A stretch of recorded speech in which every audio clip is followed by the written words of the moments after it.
Pretty cool, right? These fighting moves look sharp, even impressive at first glance. But here's the brutal truth. Techniques like these are dangerously ineffective in a real street fight. In this video, I'm going to break down exactly why they fail and show you a practical solution that works every single time. Stick around. You don't want to miss this. All right, let's break it down. Simultaneous block and counter techniques, let's call them B&C techniques, might look great in demos or in movies, and they're very popular in a variety of styles like karate and kung fu, as well as modern combat styles like Krav Maga. But here's the hard truth, and I know this statement is going to piss some people off. They're fundamentally flawed when it comes to real-world self-defense. The biomechanics simply don't hold up under the pressure of a chaotic street fight. When you attempt to block and punch simultaneously during a real street fight, you're essentially robbing Peter to pay Paul. The energy and focus required for the defensive move steals power from your offensive strike, leaving both actions dangerously less effective. Now, in a street fight where you need full commitment to either defend or attack, this divided focus can be a fatal flaw. A strong defense requires total commitment, just as a powerful attack demands maximum focus and force. Trying to do both at once means you're half committed to both, and that's a recipe for a disaster in a street fight. Don't forget to subscribe and hit the notification bell so you never miss a lesson that could save your life. Share this video with someone who might need it. It could help them stay safe. And if you're serious about taking your training to the next level, join my War Machine memberships for exclusive access to the CFA Vault, featuring full-length instructional videos, never before published PDF training manuals, and so much more. When you try to block and strike at the same time, your weight shifts awkwardly, your balance is compromised, and your counterstrike will lack the force needed to neutralize a dangerous threat. On top of that, B&C techniques require perfect timing and a grossly telegraphed attack. But seasoned attackers, they don't usually telegraph their moves. They come at you fast, unpredictable, and with full aggression, and often in the form of a compound attack. In the chaos of a real fight, you don't have the luxury of perfect conditions. That's why trying to block and counter simultaneously is not just impractical, it's dangerous. Now, anyone who is familiar with my work knows that I call it like it is. Sadly, martial arts like Wing Chun, Jeet, Krav Maga, and even our niece teach these B&C techniques. While they may appear effective with a compliant partner or from the safe and predictable environment of a dojo, their application in a street fight is dangerously impractical. Another major issue with B&C techniques is they rely heavily on your adversary grossly telegraphing their attack. Now, for these techniques to work, you need enough time to recognize the movement, prepare your block, and coordinate your counter all in one fluid motion. But in the reality of street fighting, this just doesn't happen. Attackers don't give you that luxury.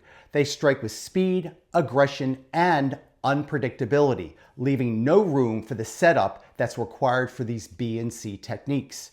So what's the solution? It's simple. Block first, then counter. One action at a time, done with full commitment. Block to stop the incoming attack and protect yourself, then counter with a powerful strike to neutralize the threat. It's straightforward, effective, and works every single time. Now, let's revisit the biomechanics. When you focus entirely on blocking first, your technique remains intact. You're stable, balanced, and fully prepared to deliver a counterstrike with maximum power. Compare that to splitting your focus, where your defensive motion robs energy from your offensive technique, leaving both ineffective. These flaws are not just theoretical. They've been proven time and time again in real scenarios and combat simulations. Simplicity always outperforms complexity in high-stress combat situations. Now, it's important to mention that flaws in blocking techniques are not just limited to martial arts styles. They're also found in very popular reality-based fighting systems. For example, One common issue is the dangerous habit of committing both arms to control a single attacking limb. While this might look effective in a controlled environment or training scenario, in a real street fight, it leaves you completely exposed to a wide variety of dangers. I actually did a detailed breakdown of this exact problem in another video titled Best Defense Technique for Street Fighting, where I show how this tactic can fail catastrophically in a street fight. If you want to dive deeper into this critical mistake and learn what to do instead, be sure to check it out after this video. The truth is, whether it's martial arts or reality-based self-defense, overly complicated or risky blocking techniques are just bad self-defense, period.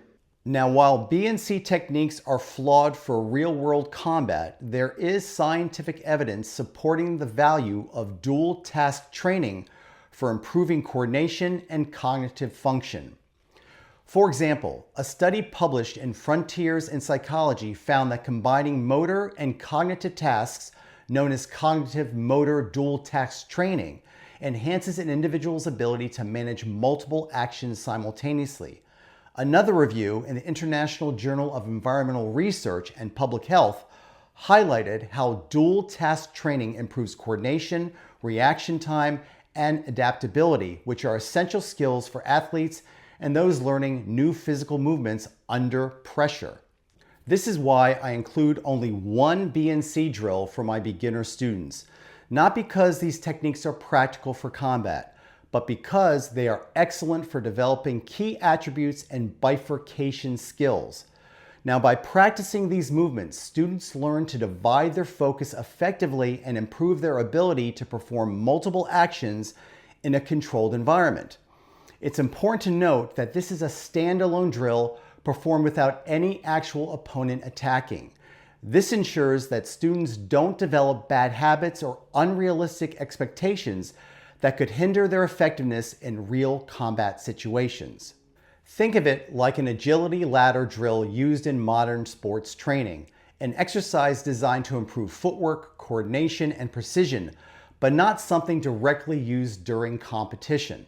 The problem, however, is that many combat styles actually teach these simultaneous block and counter moves as legitimate combat techniques rather than a very specific training methodology.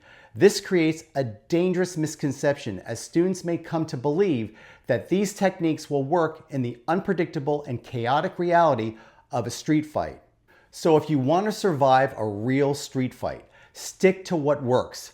Block first, then counter. It's simple, it's reliable, and it can save your life.